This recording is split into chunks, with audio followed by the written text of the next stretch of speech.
sou Kalina da Sinergia Treinamentos, estamos na nossa aula 2, hein? Espero que vocês estejam gostando. A gente está falando sobre comunicação inspiradora, aquela comunicação que faz com que nós nos conectemos com o nosso cliente ou com a pessoa da qual a gente está negociando. E agora eu quero falar um pouquinho sobre a caixinha da comunicação efetiva. Pessoal, no passado, quem era o vendedor quem era o melhor vendedor?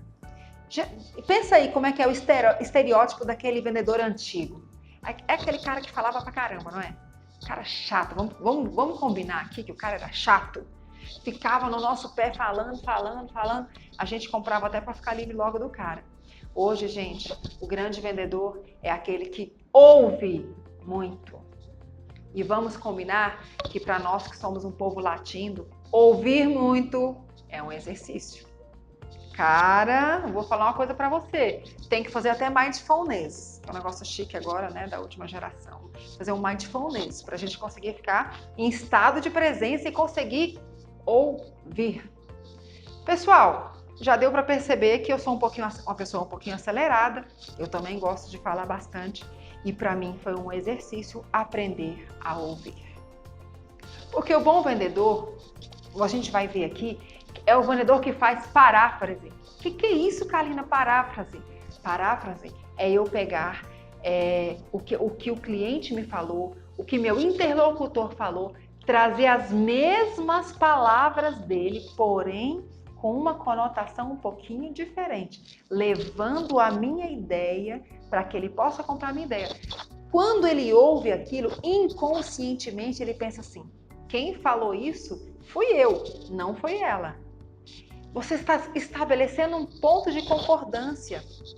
Você está replicando o que ele falou com as mesmas palavras, porém levando a sua ideia. Isso é parafrasear.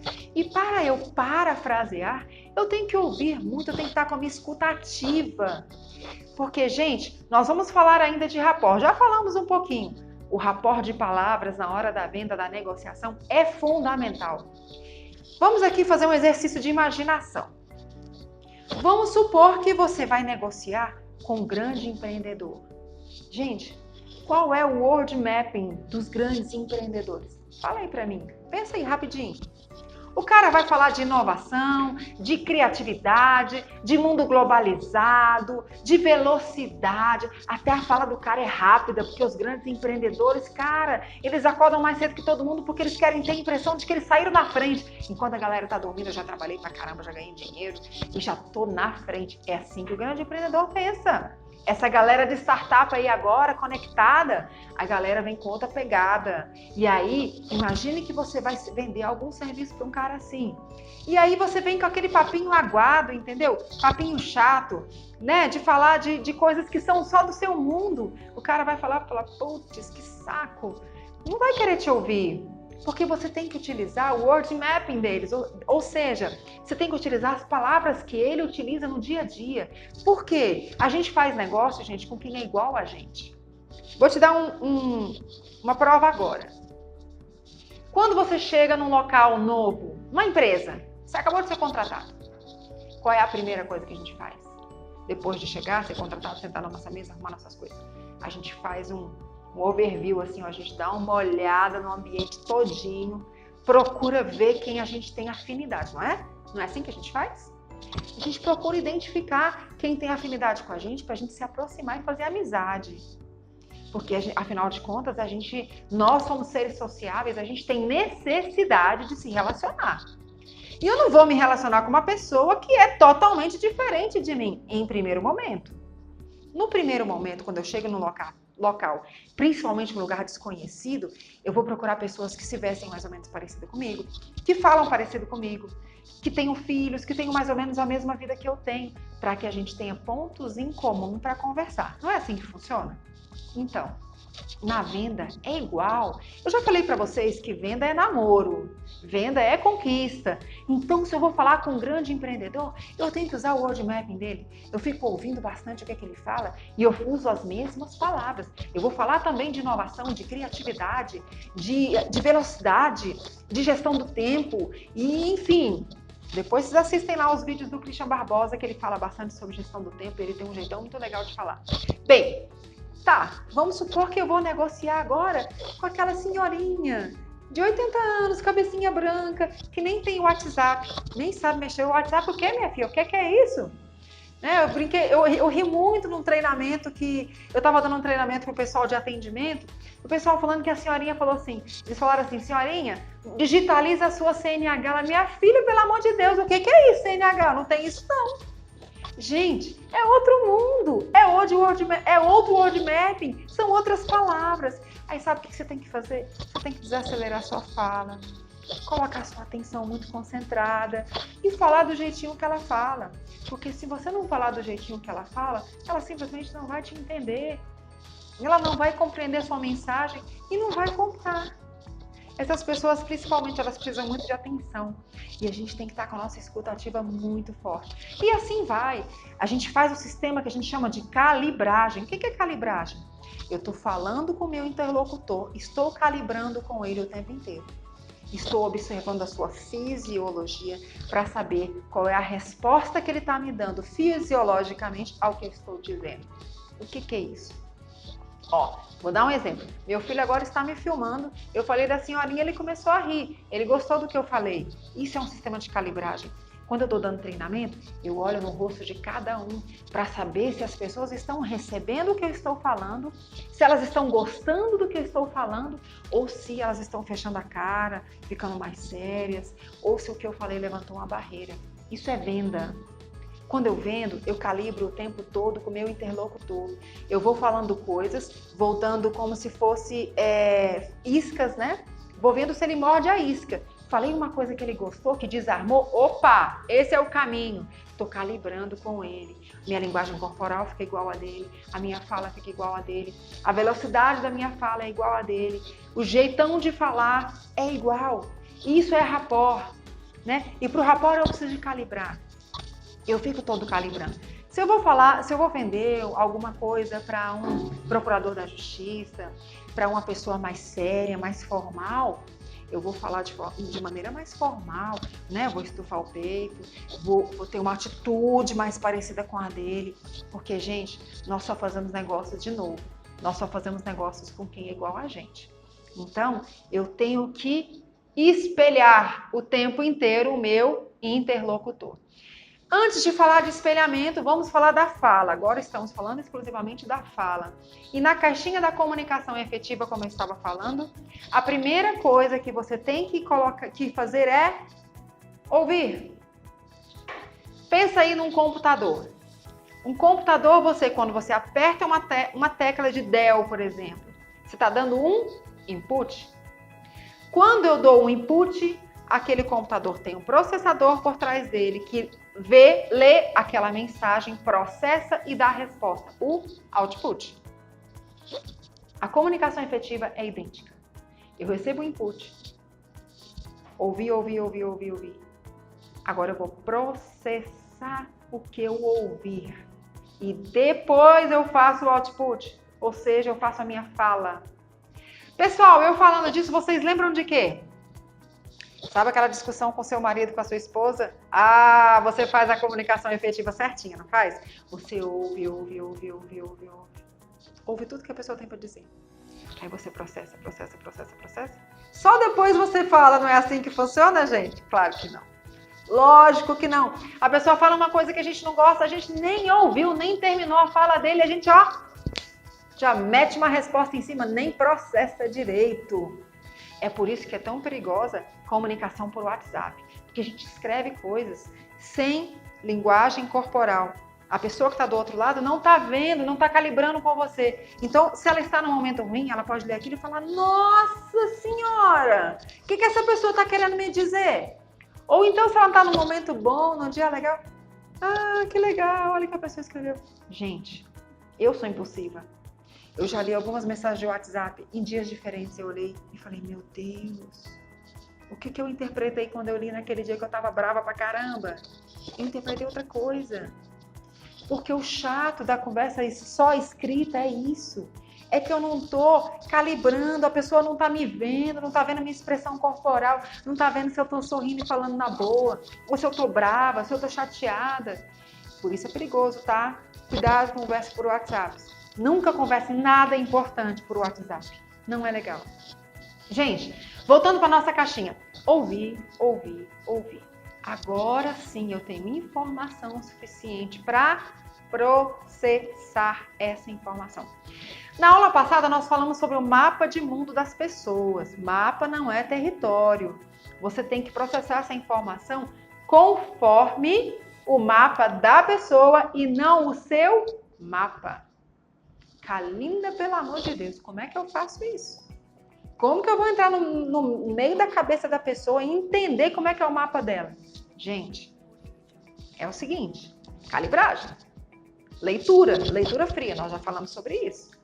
Você está junto com a pessoa, primeiro eu dei a dica para vocês de chegar antes, observar todo o ambiente, observar qual é a cultura organizacional daquele ambiente, de preferência todos os elementos que estão naquele local, e isso vai te dando informação, vai te subsidiando, vai te mostrando como a pessoa é, do que ela gosta, em que ela acredita. Aí eu começo a entrar no mapa de mundo da pessoa. Vou dar um exemplo para vocês que aconteceu comigo que foi muito legal.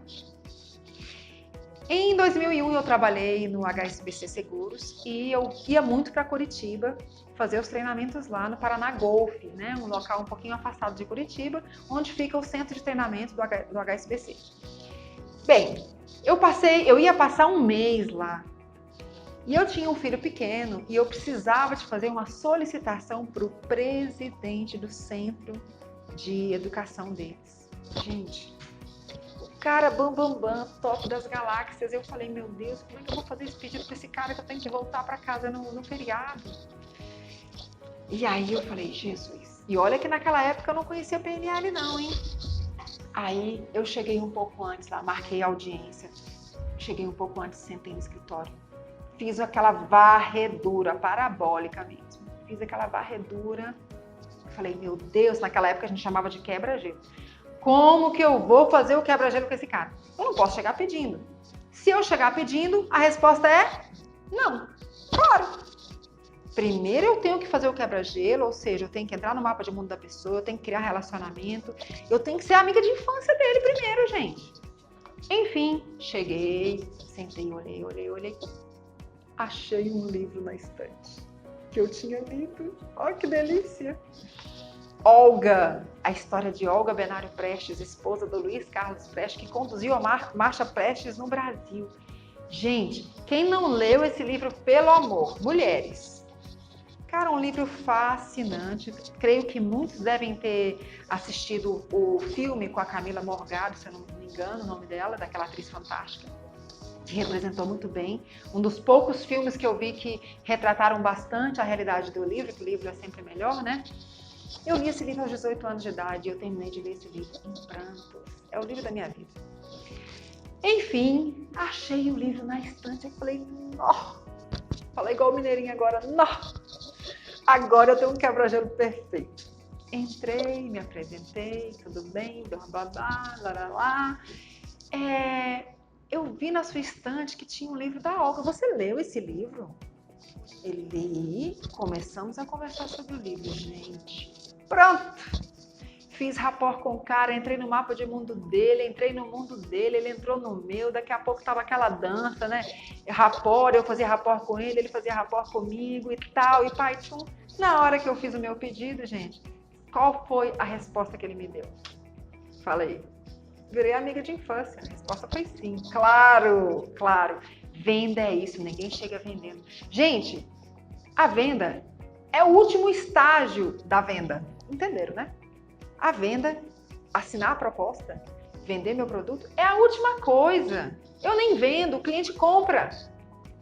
Quando o cliente gosta de mim, gostou do meu papo, entrou no meu mundo, eu entrei no mundo dele, blá, né? Pronto, acabou. Ninguém tem que vender nada. Aliás, eu nem pergunto se ele quer, né? Eu gosto muito, a gente vai falar também sobre isso. Eu fico adiantando os conteúdos aqui.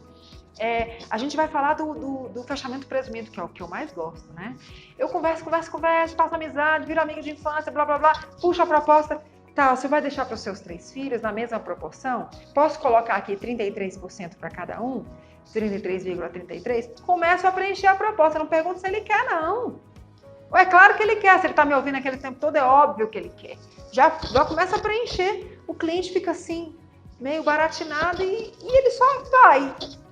Né? Ele falou, beleza, então tá. Ou eu pergunto, você quer que a documentação chegue no seu trabalho ou que chegue na sua casa?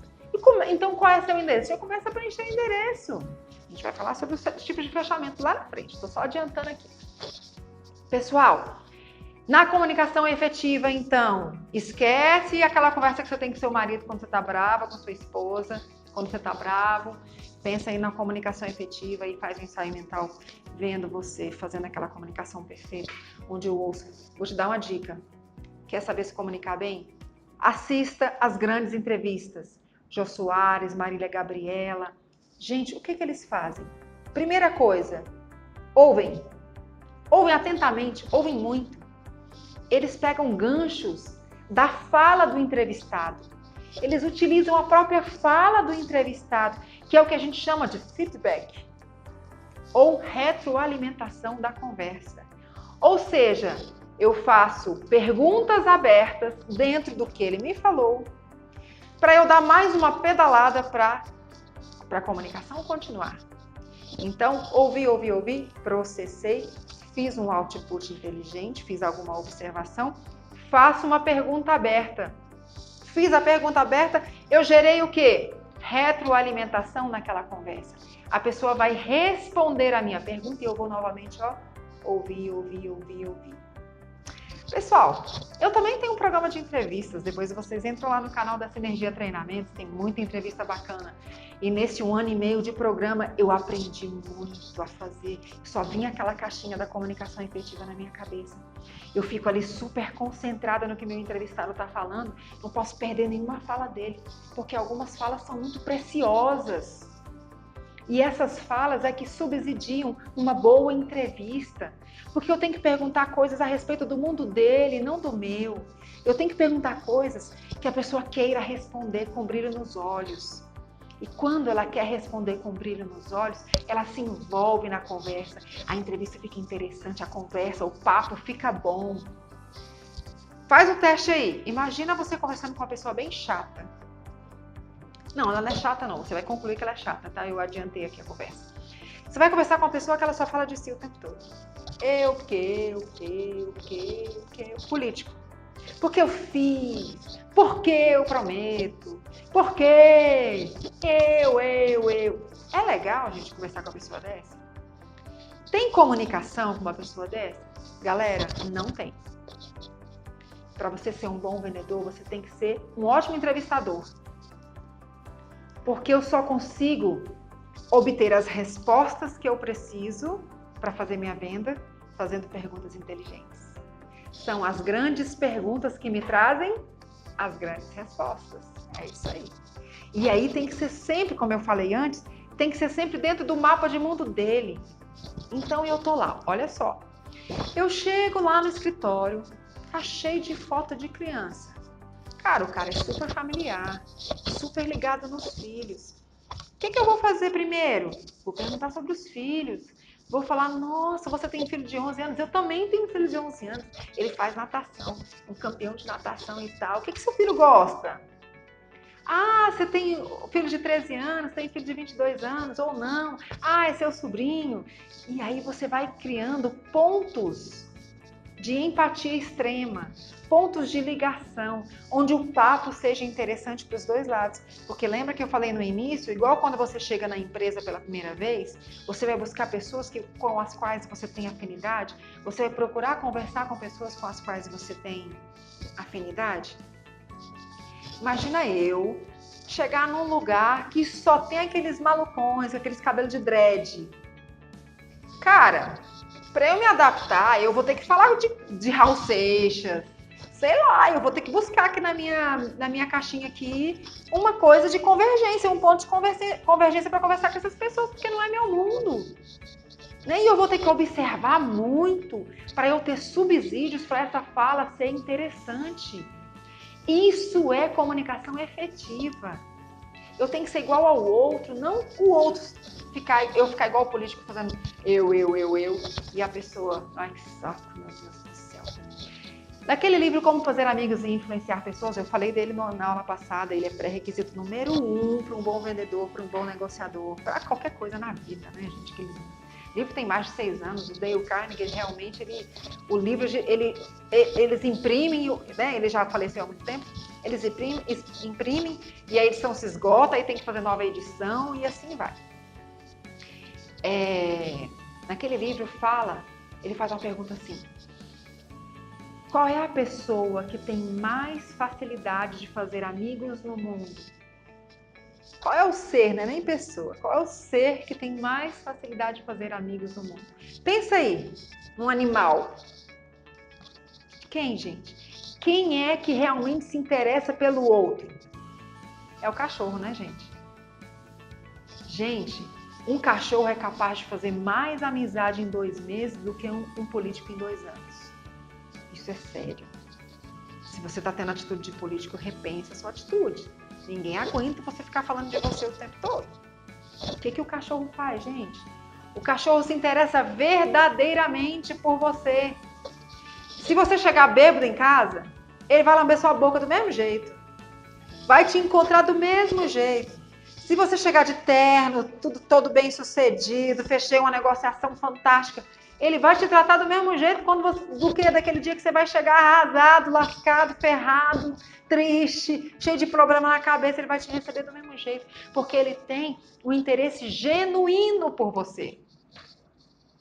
É isso que o grande vendedor faz. Ele tem um interesse genuíno na outra pessoa.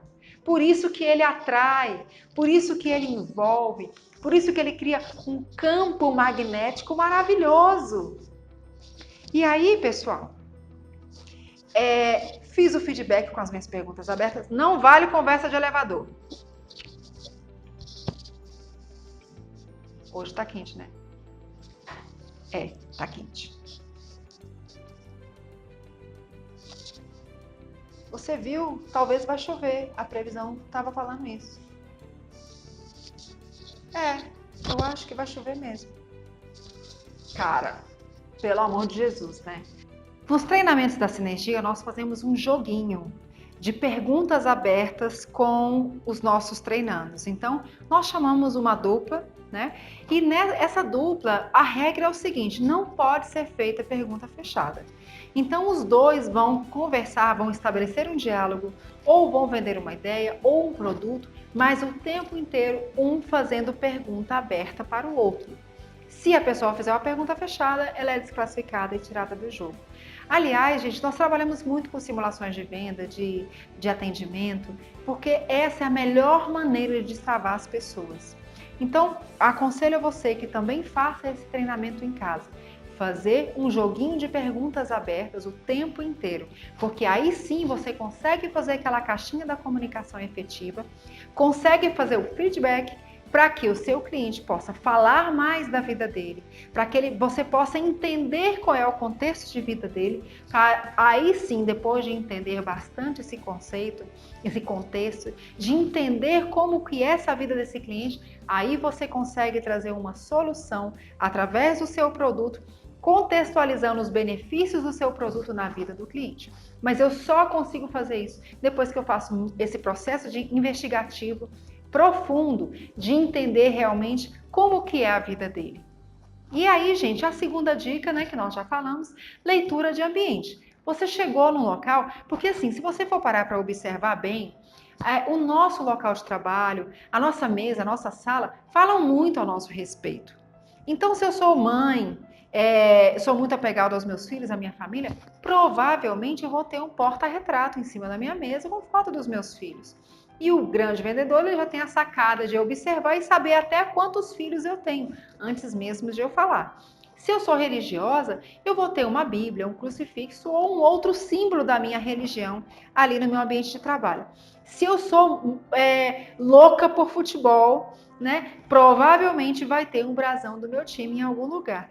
Então o ambiente ele vai nos dando subsídios para que a gente entre realmente nesse mapa de mundo desse cliente, para que a nossa fala esteja contextualizada com a vida do cliente. E por meio do processo investigativo, que é eu fazendo perguntas abertas, aí sim que eu ainda consigo me empoderar e estar mais firme, estar mais presente ali no contexto de vida do cliente e trazer realmente uma solução que ele perceba como uma solução para a vida dele. A gente tem que tomar cuidado, gente, para a gente não parecer aquele pessoal que desceu de Marte, né? Aterrissou no meio da sala do cliente e começa a falar coisas desconexas, quase um monólogo, porque são coisas referentes à vida do próprio vendedor e não do cliente. E aí a pessoa começa a falar, e só completamente descontextualizado com a vida do cliente. A gente tem que tomar bastante cuidado com isso. Nós temos que buscar muito a harmonia da comunicação. E eu só vou conseguir buscar essa harmonia observando, calibrando e fazendo perguntas abertas. Né? Tem um pressuposto na programação neurolinguística que eu gosto muito, que fala que o significado da comunicação é a reação que eu obtenho. Vamos lá, o significado da comunicação é a reação que você obtém. Então, essa reação que você tem obtido é o significado que você tem dado para a sua comunicação. Se eu não conseguir um resultado na reação que eu gostaria, alguma coisa está errada com o meu processo de comunicação. Eu preciso rever isso. E, gente, fazer perguntas abertas é só eu começar a minha pergunta com uma dessas palavrinhas. Quem, o que, onde, como, quando, aonde, porquê. São palavrinhas que fazem a outra pessoa falar. Até quem é muito sistemático, muito fechado, que às vezes não dá muito abertura, você tem que começar sutilmente fazendo perguntas. Por exemplo, às vezes perguntas que não tem nada a ver com a venda, só para você ir destravando o cliente, trazendo ele para o seu lado. Então, você pergunta para o cliente, como você conseguiu chegar até aqui? Ou como você conseguiu estacionar aqui? É tão difícil de estacionar. A gente começa a fazer perguntas aleatórias com o objetivo só de fazer o cliente se abrir. E à medida que ele vai se abrindo, a gente vai devagarinho extraindo dele aí informações preciosas, subsídios importantes aí para fundamentar a nossa venda. Um conselho que eu sempre dou é: primeiro, treine perguntas abertas. Segundo, observe as grandes entrevistas dos grandes entrevistadores. Se você for assistir lá a Marília Gabriela, as entrevistas lá do YouTube do Jô Soares, você vai perceber que, independente do entrevistado, as entrevistas são sempre muito interessantes, muito inteligentes e boas de assistir. Porque eles são treinados em fazer perguntas abertas, são treinados em parafrasear com o cliente, entrarem dentro da realidade do cliente, fazer esse rapport, entrar no mapa de mundo do cliente, e aí as pessoas vão ficando à vontade e vão cada vez se abrindo mais e a entrevista vai ficando mais interessante. Então, o grande segredo que está aí se eu quero as grandes respostas, eu preciso fazer as perguntas certas. Né? Eu só consigo chegar naquela resposta que vai me favorecer, que vai favorecer a minha venda, se eu faço a pergunta certa. E às vezes, para eu chegar na pergunta certa, eu tenho um caminho para fazer. Porque, como eu falei, às vezes o cliente está mais fechado, não quer dar muita abertura. A gente tem que ir abrindo esse caminho. E aí eu quero trazer para vocês 5 dicas sobre como perguntar. 5 lembretes, na verdade.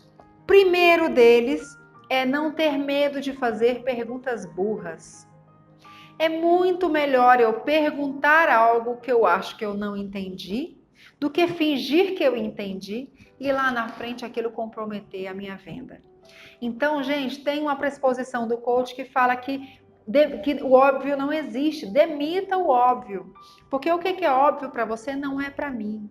Esse óbvio ele está no seu mapa e não no meu.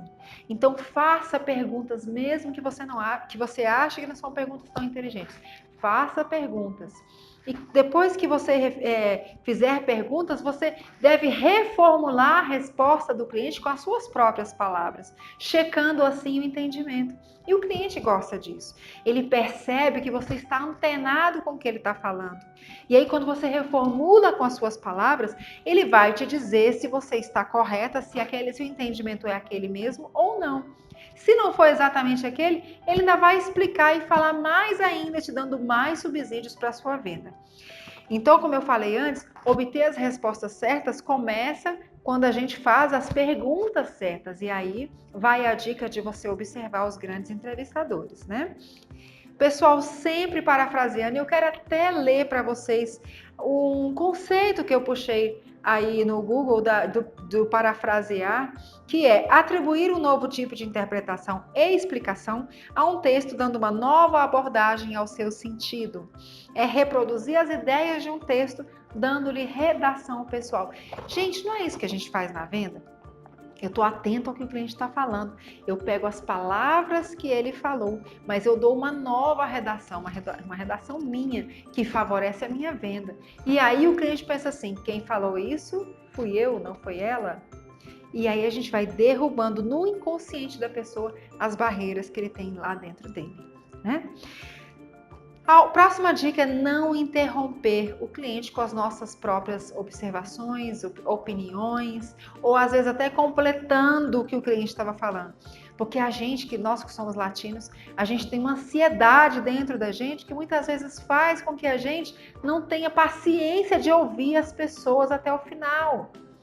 E aí a gente completa as frases, completa as palavras e eu perco muitas vezes uma oportunidade preciosa de entender exatamente o que o cliente quer me dizer, mesmo que ele seja um pouquinho mais prolixo. Eu tenho que esperar ele desenvolver o raciocínio dele e entender e trazer aquela fala para a minha argumentação.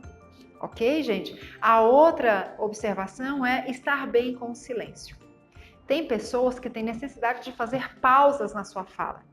As pessoas muito analíticas, geralmente, elas não gostam de falar por impulso, elas não gostam de dar respostas prontas, elas gostam de processar a informação antes de dar esse output. Então, essas pessoas mais analíticas, elas podem ter uma tendência de fazer essas pausas durante a conversa. Na verdade, ela está só processando a informação que ela recebeu para depois te dar uma resposta. Então, esteja em paz com essa pausa. Você quer saber como é que é fazer uma excelente conversa com alguém? É só você pensar aí nas vezes que você consolou um amigo seu que estava passando por um problema sério. Quando a gente está conversando com uma pessoa que a gente gosta muito e que de repente está passando uma dificuldade, a gente tem a maior paciência do mundo de ouvir tudo que a pessoa tem para me dizer. Entender o que ela quer dizer, entender o motivo da aflição, entender aquele estado emocional para depois a gente falar. E essa é a forma correta de se comunicar. É realmente prestar atenção, estar no estado de presença e devolver para a pessoa o que ela realmente precisa e não o que o nosso senso de urgência quer levar. Pessoal, a gente está finalizando aí a aula 2, a próxima aula tá massa, a gente vai falar sobre rapport de forma mais profunda, tenho certeza que vocês vão adorar. Espero que vocês estejam gostando aí dos trabalhos dentro dos grupos e eu quero só deixar uma situação que aconteceu comigo para vocês, só para exemplificar o que a gente está falando aqui. Em 99, eu fui contratada por uma grande seguradora. E assim que eu fui contratada, eu fui convidada para uma convenção de vendas nacional. Foi num hotel super chique, em São Paulo. Tinham muitas pessoas dentro de um auditório muito grande. E no meio da convenção de vendas, 3 pessoas foram sorteadas para fazerem um processo de vendas lá no meio, lá na frente, para os 3 diretores que estavam lá. E teve uma pessoa que titubeou, gaguejou, foi péssima. Agora, imagina estar na pele dessa pessoa, né? Fazer uma venda para não sei quantas pessoas tinham naquela sala, mas era muita gente. No caso, eu como havia acabado de ser recém-contratada, estava preocupada. Na noite anterior, eu treinei muito com o meu marido na época. Eu fiz várias vendas para ele, ele foi corrigindo a minha fala, foi corrigindo a minha postura, sabe? E aí eu fui refinando e fui preparada. Tanto é que quando falaram que iam fazer esse sorteio, eu estava tranquila, porque eu estava preparada. Então, o poder desse teatro, de você treinar em casa, pega aí seu marido, sua esposa, seus filhos, Treina essa venda em casa. Explica para a pessoa tudo isso que você tem aprendido aqui, o parafrasear, a calibragem, a observação dos mínimos detalhes. Vocês vão ver a próxima aula sobre rapport, a gente vai aprofundar nessa temática. Você vai entender como fazer rapport e você tem que levar todos esses elementos para a sua venda. Só que você só vai conseguir levar se houver treino. A gente faz isso espontaneamente, como eu falei antes, com as pessoas que a gente ama, que a gente gosta, que a gente tem interesse. Aí a gente faz rapport, a gente faz calibragem, a gente parafraseia. Agora, quando é uma pessoa que a gente acabou de conhecer ou que a gente conhece há pouco tempo, demanda treino. Mas quando a gente treina, a gente vai ficando bom, viu, gente? O negócio vai dando certo. E vocês vão vendo aí que diferença na sua abordagem de vendas, nos seus resultados. Faz toda a diferença. Pessoal, muito obrigada, até a próxima aula. Espero que vocês estejam gostando de estar aí junto com a gente. Nós temos nos reunidos aí nos grupos e eu agradeço a presença de vocês. Até semana que vem.